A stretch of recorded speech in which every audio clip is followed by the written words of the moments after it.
Welcome back, folks. This is episode 60. This is flying through. Today I'm heading out to the strip. I don't know where yet, so we're going to do a little randomizer. I have 6 more casinos that I want to check out before I decide on one just to grind out the 5-10, maybe 2-5. We'll see how it goes, but let's see where I'm playing today.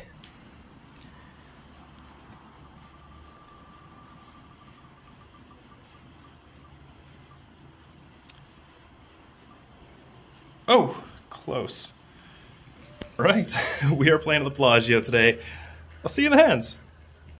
So, unfortunately, my request to film at MGM Properties hasn't been processed yet. They got a bit of a backlog right now.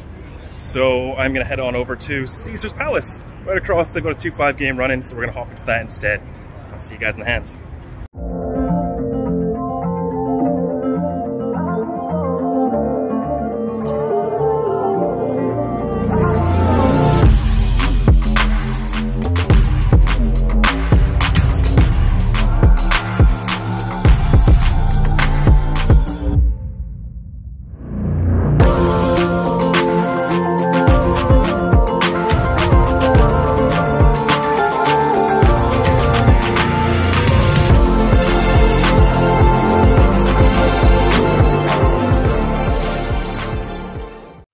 Welcome to the hands. This is Caesar's Palace 2-5, 500 max buy-in.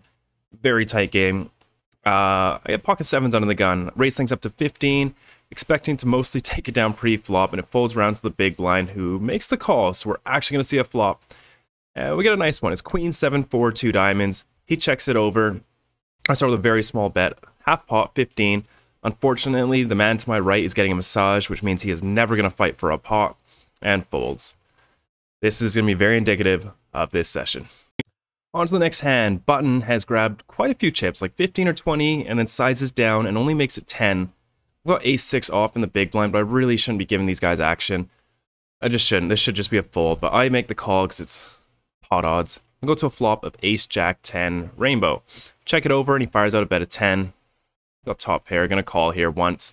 Go to a pretty interesting turn, which is the king of diamonds. I check it over, and now he fires out a bet of only 15.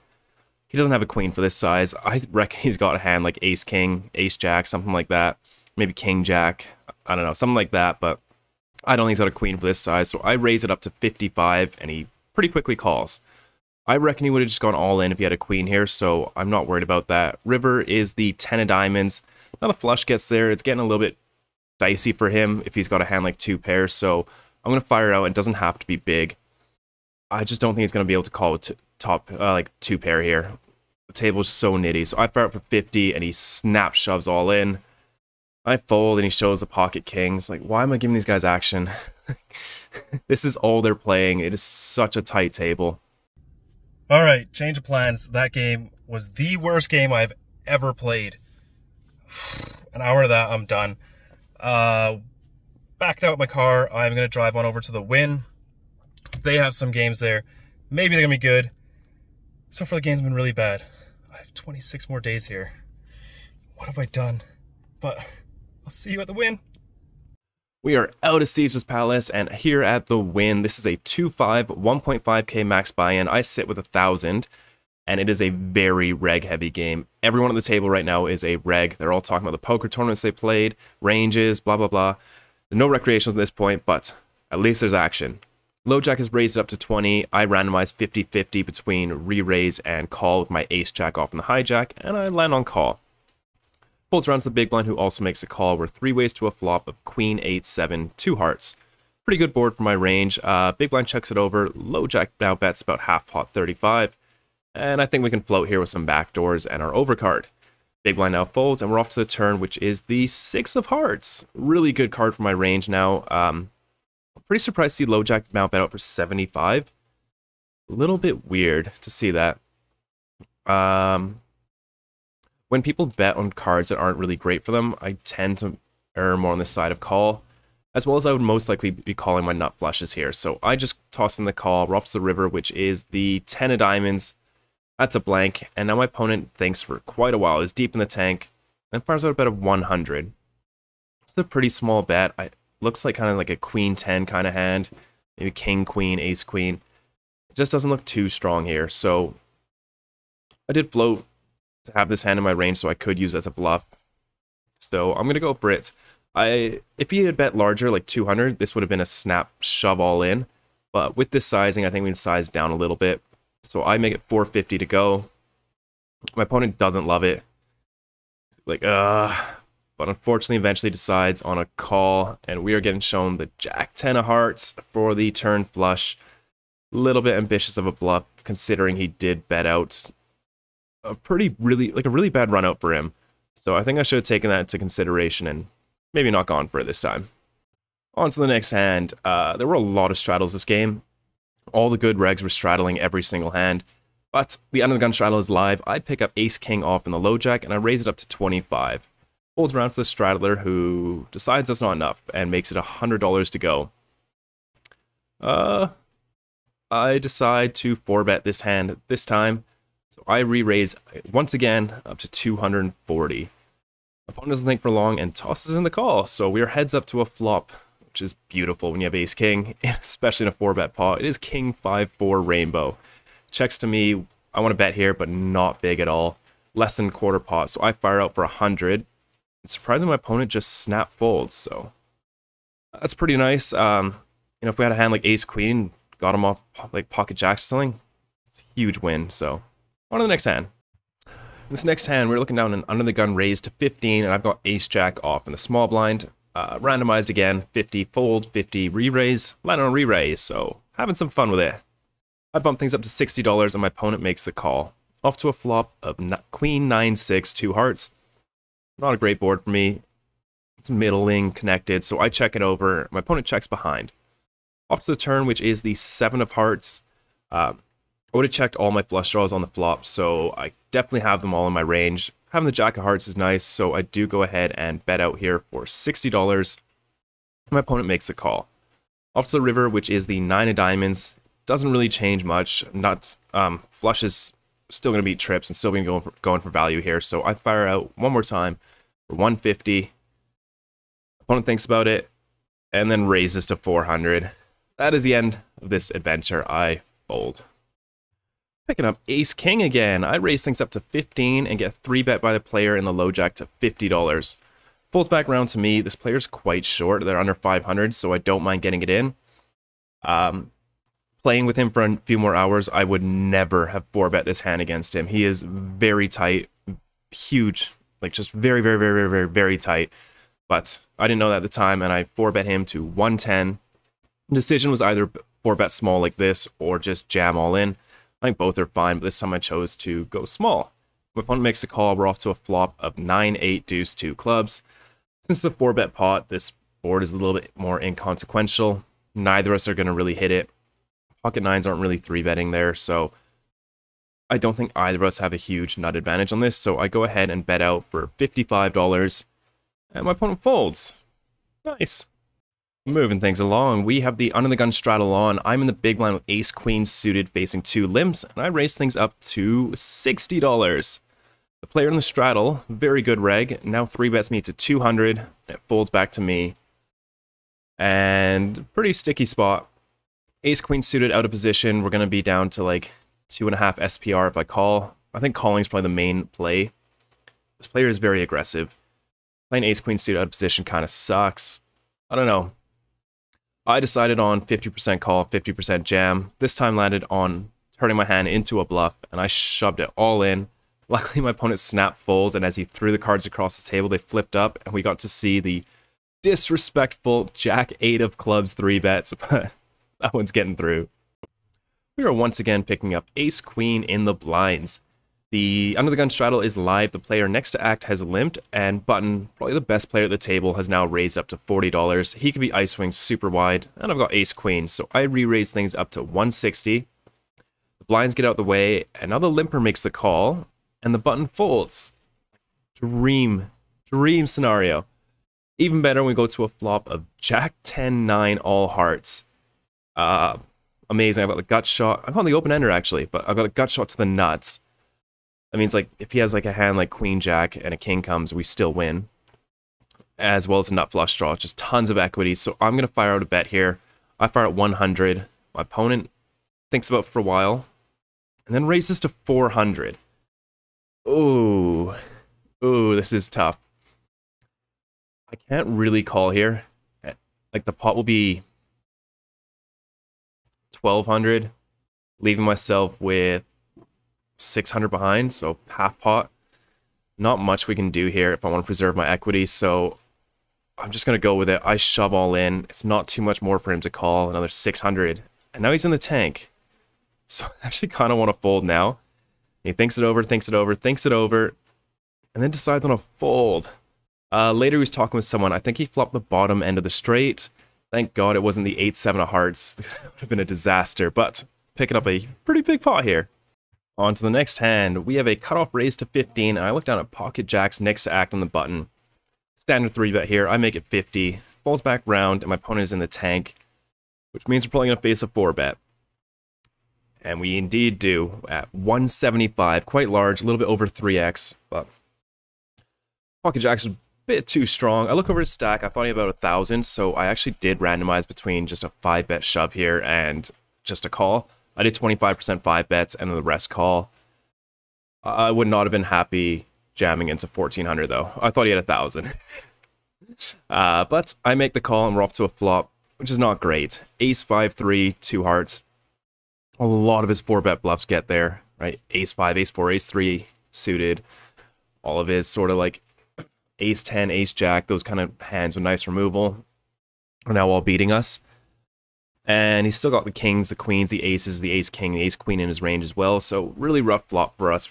We're only really beating like 9-7 suited and stuff, but my opponent fires out for 100. I can't fold just yet. So I toss in the call, and we're off to the turn, which is the 9 of clubs. My opponent now checks it over, and I briefly think about turning my hand to a bluff, but I think we're just going to get called down by better every single time. I'm only really trying to fold out kings and queens, and I think my opponent's definitely good enough to check back ace-king here, so I'm just going to check it back, try to get to showdown. River is the 3 of spades, and now my opponent fires out for 400. I don't think there's much we can do here. This is just... we're just going to have to let this one go. That sucks, but I fold. On to the next hand. We pick up pocket 7s in early position and raise it up to $15. We get 2 callers from the button and the big line, and we're going 3 ways to a flop. Queen 7, 5, 2 diamonds. Flop another set of 7 today. Checks to me, I start with a small bet of 15, and only the big blind makes the call. Off to a turn, which is the 6 of spades. Not my favorite card, but not too bad. The gut shots do get there. My opponent checks it over, and now I fire out for $60. And even better news, my opponent check raises to 175. We can't 3-bet here. We block 8-7 just completely, entirely, nearly. There's 8-7 of clubs left, that's it. So I think 3-betting's a little bit out of the question. We're just going to run into straight every time. So I decide to call. We're off to a river, which is the queen of clubs. Boat up here, so just in case he had a straight, which I don't think he does. It's pretty nice. And if he had a hand like pocket 6s, even better. My opponent now bets $230. It's about half pot. I'm going to raise it up, deciding on sizing. Yeah, my raise range is pretty narrow here. I'd probably still be raising ace-queen. But yeah, just be trips plus, so I'm going to size up a little bit, and I make it $800 to go. Fortunately, my opponent snap folds. So it looks like he's just getting out of line with a hand like 5-4, maybe 6-8, something like that. We pick up the pocket aces. Hijack is raised to 15. I re-raise him once again to 50, and it folds back around to him. And this time he just calls. No 4-bet, unfortunately, but we go to a pretty nice flop of king, jack, 7, 2 hearts. He checks to me, gonna start with a small bet here. Fire up for $30. My opponent makes the call. Off to turn, which is the 5 of diamonds. Once again, checks it over, and I think I should have sized up a little bit more here, maybe getting close to pot, but I decide on 2/3. I bet up for 105. Opponent once again makes the call. We're off to the river, which is my least favorite card, the queen of clubs. He checks it over, and I just don't think we go for value anymore. 10-9 got there, which had a double gutter on the flop. Ace-10, like ace-10 of hearts got there, as well as like king, queen, queen, jack. All these 2 pairs, so I decide just to check it back. I don't think we go for any more value here. My opponent shows the ace-10. It's nice that regs are actually getting in there battling with these ace-10 offs, but that one is not going to go our way. Okay, the under the gun player has raised to 15. I definitely want to isolate this player, so I re-raised up to $50 with my queen 10 of hearts and the low jack. Folds around to the button, who's a reg, who overcalls, and then the limper also calls. So we're going 3 ways to a flop of 955 rainbow. Checks to me. I don't think under the gun is raising any 5x here, and button's definitely not overcalling any 5x, but a little bit worried about pocket 9s, as that's quite a big portion of button's range. It's going to be like hands like 7s through jacks, but I'll worry about that when I get to it. It's a really good board for me to just barrel on. All my overpairs want to bet, and this hand has some nice backdoors. Could hit a jack, could hit a heart, or my overs are probably live. So I fire up for 50, button calls, and under the gun folds. So it's a really nice turn. The 10 of spades give me top pair. I think betting would be a little bit too ambitious here, so I decide to check it over, and my opponent checks it back. Offs the river, which is the ace of diamonds. Not really my favorite card, but I think my opponent's just got a hand like pocket 7s, maybe pocket 6s here. So I'm going to go for some tiny value here. I fire a block bet of 10%, $25. My opponent immediately laughs, so I know I'm not getting check raised now, or just raised.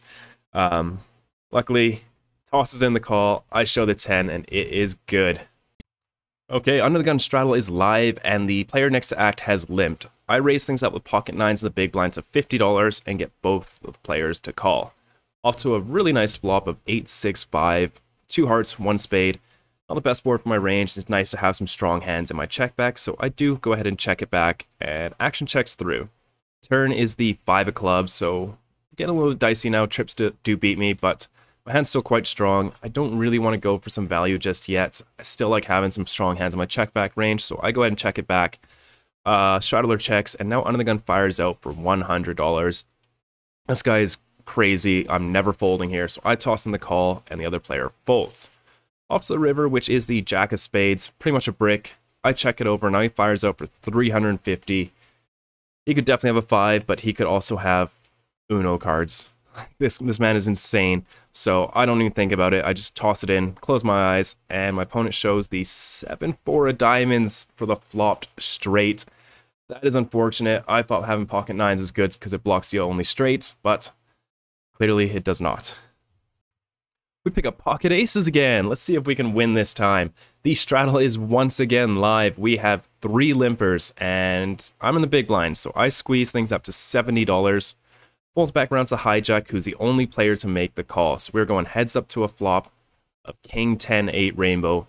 Beautiful board. In the moment, I thought he could have pocket 10s or pocket 8s, but like he can. It's pre-flop, but he can definitely have some king 10 suited, some 10-8 suited. So I'm gonna be a little bit worried, but not that worried. I fire up for 55.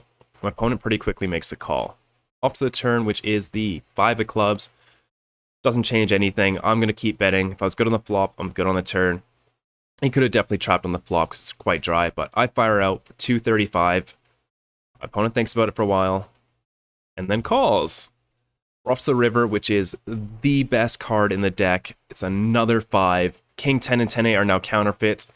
The more and more I thought it through, he cannot have pocket 10s, he cannot have pocket 8s because he would have raised those pre-flop. I'd have the nuts here. Unless he has king 5 suited, but there's only 2 of those left. That's the only hand I'm worried about, and not even that worried about it. So I fire out full pot, $700 to go, and I put my opponent deep into the tank. 2-3 minutes, my eyes are going blurry, staring at the card. He grabs his cards a lot to recheck him, and every time I'm so worried he's gonna fold. When people grab their cards, they're more likely to fold, I find. And then when they grab their chips, they're more likely to call, but it's kind of a useless tell. But eventually my opponent decides to call. I show it, and we are good to scoop this over $2,000 pot. Shortly after this, it is getting late, and I head home and rack up. So that's going to wrap things up here for episode 60. I had a lot of fun of the win. That was probably one of the toughest, if not toughest games I've ever played in. When I sat down, it was just a pure reg battle, no recreational players. It got a little bit better as like 3 or 4 fun players sort of came into the game, but I still knew what they were doing, and it was really tough game, but way more action than Caesars and the Venetian, and I will definitely prioritize a game that has action over being soft. My results, I was in the game for $1,600, out for $2,735 for a beautiful win of $1,135. I also lost 50 bucks at Caesars, so total win for today, or yesterday rather, was $1,085. Nice. Put the bankroll numbers down there. I am gonna head over to Resorts World today, and I'll see you guys there in the next video.